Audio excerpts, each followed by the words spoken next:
தமிழக மக்களுக்கும் என்னுடைய வணக்கம்.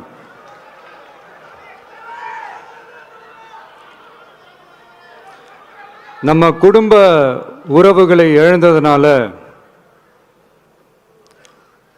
சொல்ல முடியாத வேதனையிலும் வலியிலும் இவ்வளவு நாளா இருந்தோம். அப்படிப்பட்ட அந்த சூழல்ல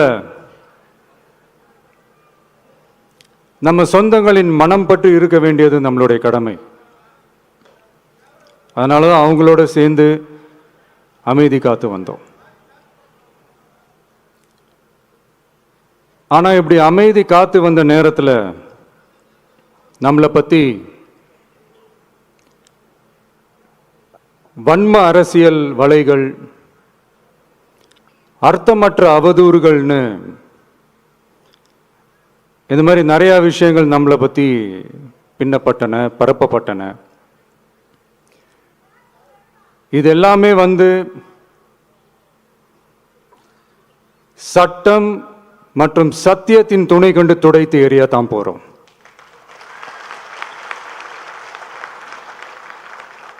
பட் அதுக்கு முன்னாடி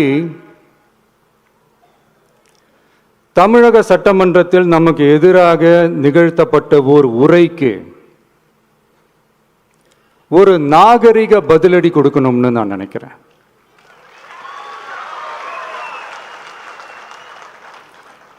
அரசியல் செய்ய விருப்பமில்லை, அரசியல் செய்ய விருப்பமில்லைன்னு அடிக்கடி சொல்ற முதல்வர் நம்மளை குறிப்பிட்டு பல்வேறு அவதூறுகளை பதிவு செய்வதன் வாயிலாக பெருந்தன்மையை பேரளவில் மட்டுமே பேசும் முதல்வர் 15/10/2025 அன்னைக்கு தமிழக சட்டமன்றத்தில் நமக்கு எதிராக பேசிய பேச்சில் எவ்வளவு வன்மத்தை கக்கியுள்ளார் என்பதையும், எப்படிப்பட்ட ஒரு அரசியல் செய்ய முயல்கிறார் என்பதையும்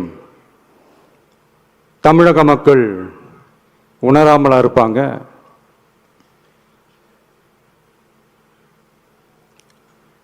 இந்த கரூரோட சேர்ந்து 5-6 மாவட்டத்துக்கு இந்த மக்கள் சந்திப்பு நிகழ்ச்சிகள்லாம் நடத்தியிருக்கிறோம், போயிருக்கிறோம்.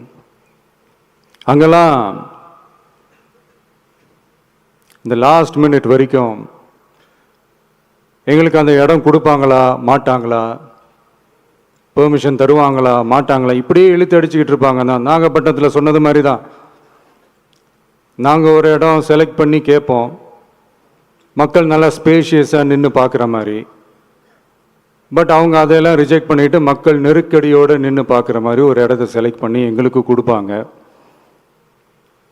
இது டிஃபால்ட்டாக எல்லா இடத்துலையும் இந்த ஒரு ஆர்கியூமெண்ட் நடந்துட்டுருக்கோன்னு வைங்க.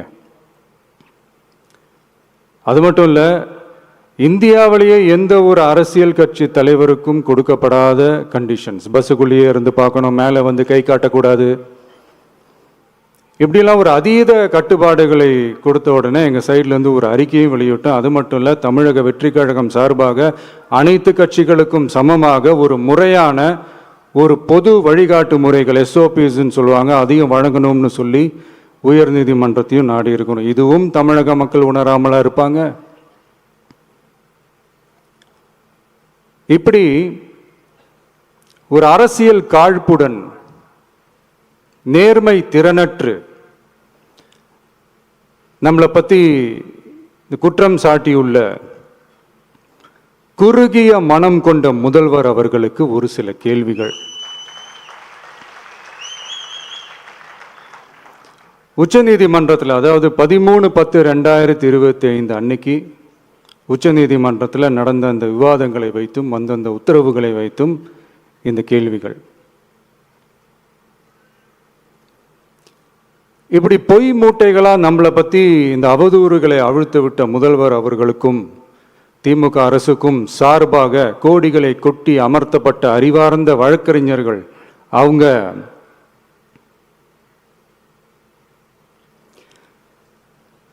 இந்த கபட நாடக திமுக அரசோட தில்லுமுல்லுகளை தாங்கி பிடிக்க இயலாமல் உச்ச நீதிமன்றத்தில் திக்கு திணறி நின்றது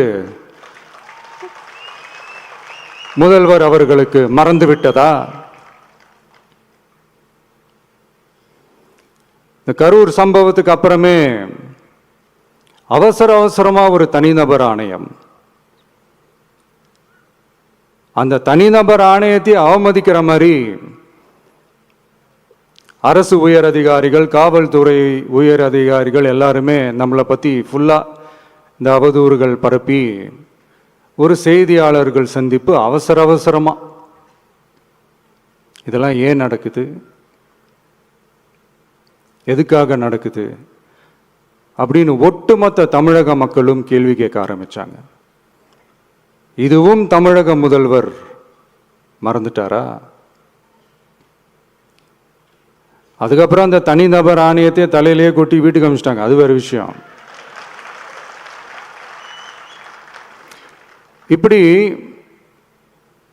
இப்படிலாம் கேள்வி கேட்ட உடனே ஏதாவது பதில் சொல்லி ஆகணும்ல. அதனால சட்டமன்றத்தில் பேசும்போது உண்மை நிலையை தெளிவுபடுத்தத்தான் அப்படின்னு ஏதோ இந்த சட்ட ரீதியாகவும் சத்தியத்திற்காகவும் நடந்தது போல ஏதோ சாமர்த்தியமாக பேசுறதா நினச்சி பேசியிருக்காங்க. இப்படி ஒரு 50 வருஷமாக பொது வாழ்க்கையில் இருக்கிற ஒருத்தவங்க ஒரு முதல்வர் அவர்கள் சொன்னது எவ்வளவு பெரிய ஒரு வடிகட்டின பொய், சப்பை கட்டுன்னு நான் சொல்லலை, உச்ச நீதிமன்றம் சொல்லியிருக்கிறாங்க. அவங்க சொன்னதெல்லாம் கொஞ்சம் என்னன்னு கொஞ்சம் லைட்டா பார்ப்போமா?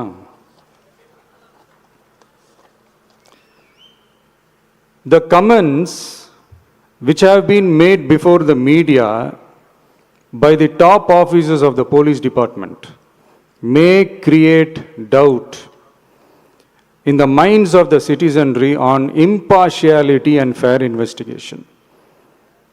The faith and trust of the general public on the process of investigation must be restored in the criminal justice system. அதாவது அரசு காவல் உயர் அதிகாரிகள் ஊடகங்களிடம் பேசியது என்பது பொதுமக்களிடையே நியாயமான விசாரணை நடக்குமா என்ற சந்தேகத்தை ஏற்படுத்தக்கூடும் என்றும், நியாயமான விசாரணை மூலமே அந்த சந்தேகத்தை மீட்டெடுத்தே ஆக வேண்டும் என்றும் உச்சநீதிமன்றம் தமிழக அரசின் தலையில் ஓங்கி நறுக்கு நறுக்கு நறுக்கு என்று கொட்டியதை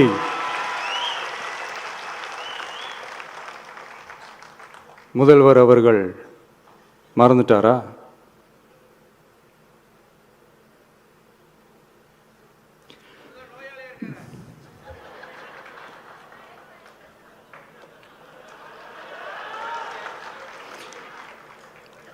மாண்புமை சென்னை உயர்நீதிமன்றத்தின் மாண்புமிகு நீதியரசர் SIT அமைத்து உத்தரவிட்டார் அல்லவா? அந்த உத்தரவை ஏதோ சட்டத்தின் மீதும் நீதி பரிபாலனத்தின் மீதும் மரியாதை கொண்டவர்கள் போல ஒரு நாடகத்தனமான கொண்டாட்டத்தை திமுகவிற்கு ஒத்து ஊதுவோரும் நடத்தி கூத்தாடி குதூளித்தனர் அல்லவா? தாவேகாவிற்கு எதிராகவும் நமக்கு எதிராகவும் உயர்நீதிமன்ற மாண்புமிகு நீதியரசர் தீர்ப்பளித்து விட்டதாக விதந்தோதி விழா எடுத்தனர் அல்லவா? அந்த உத்தரவை குறித்து சொல்லும்போது எந்த ஆவணத்தின் அடிப்படையில் அந்த உத்தரவு அமைக்கப்பட்டது?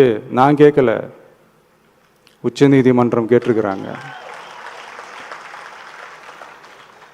The judgment is completely silent about how learned single judge arrived at such a conclusion and what material was pursued by the court என்று உச்சநீதிமன்றம் உரத்த குரலில் கேள்வி கேட்டது. அப்போதும் கூட உச்சநீதிமன்றத்தில் திமுக அரசுக்காக வாதாடிய அறிவார்ந்த மூத்த வழக்கறிஞர்கள் பதில் சொல்ல இயலாமல் வாய் மூடி மௌனம் காத்ததை நாடே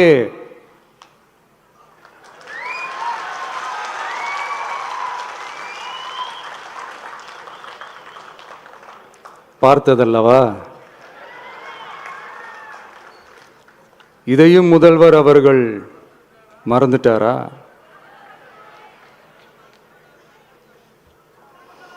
Such petition ought to be dealt with by the division bench, registering as public interest litigation in right earnest and not to be dealt with by a single bench. அதாவது பொது வழிகாட்டு முறைகளான SOP அமைக்கப்பட்டு வெளியிட வேண்டும் என்ற கோரிக்கையுடன் வந்த ரிட் மனுவை நீதிபதிகள் டிவிஷன் பெஞ்ச் தான் கையாள வேண்டும். தனி நீதிபதி பெஞ்ச் கையாளக்கூடாது என்றும் உச்சநீதிமன்றம் சொன்னதல்லவா? அது மட்டுமா, கோரிக்கையே இல்லாமல் எஸ்ஐடி அமைக்கப்பட்டது எந்த வகையில் சரி என்றும் கேள்வி எழுப்பியது உச்சநீதிமன்றம்.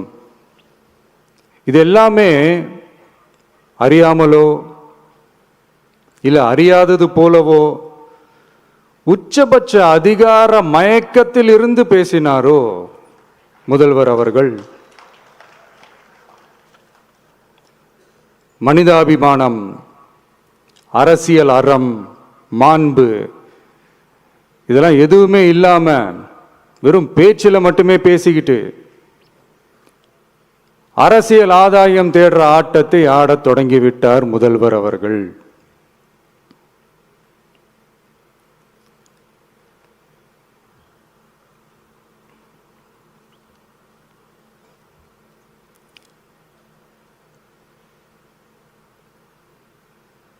இதெல்லாம் என்ன அவங்களுக்கு புதுசா? என்ன 1969க்கு அப்புறமே எப்போ கட்சி அவங்க கைக்கு வந்ததோ, இன்னும் குறிப்பாக சொல்லணும்னா 1972க்கு அப்புறம் கேள்வி கேட்க ஆளே இல்லாமல் போச்சுல்ல, அதுக்கப்புறமே இந்த திமுக தலைமை இப்படி தானே இருக்குது. இப்போ நாங்கள் கேட்டோமே இந்த சில கேள்விகள்லாம், இதெல்லாம் நான் கேட்கல, சுப்ரீம் கோர்ட் கேட்டிருக்கு. இதனால என்ன புரிய வருது? இந்த கவர்மெண்ட் நடத்துற அந்த விசாரணை மேல சந்தேகம் ஏற்படுதுன்னா அதுக்கு என்ன அர்த்தம்? உங்க மேல நம்பிக்கை இல்லைன்னு அர்த்தம்.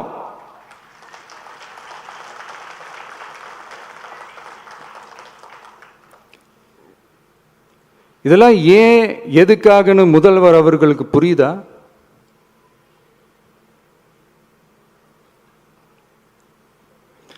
சுப்ரீம் கோர்ட் சொன்னதோட மட்டும் இல்ல, நிஜத்திலும் இன்னைக்கு மக்களுக்கு இந்த கவர்மெண்ட் மேல இருக்கிற நம்பிக்கை மொத்தமாக மண்ணுக்குள் புதைந்து விட்டது.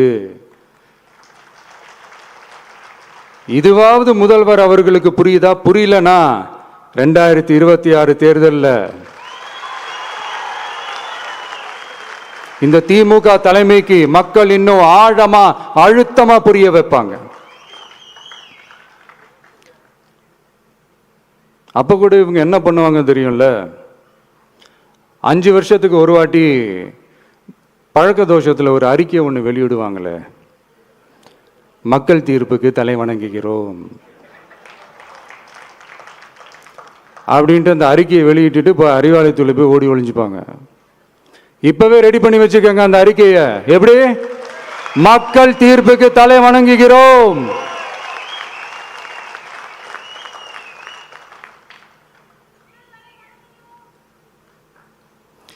நான் போன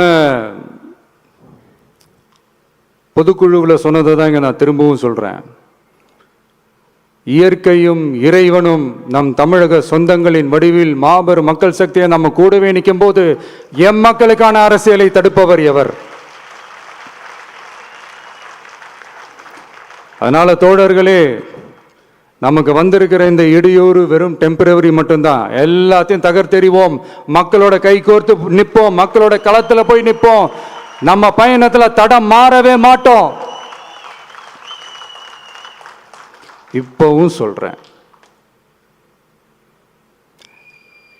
2026 2 பேருக்கு நடுவில் தான் போட்டியே. ஒண்ணு, இன்னொன்னு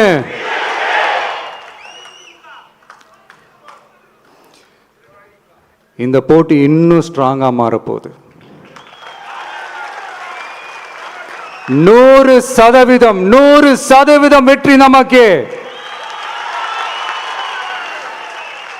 வாகை சூடுவோம், வரலாறு படைப்போம், கான்பிடென்டா இருங்க, நல்லதே நடக்கும், வெற்றி நிச்சயம். மீண்டும் சந்திக்கும் வரை நன்றி, வணக்கம்.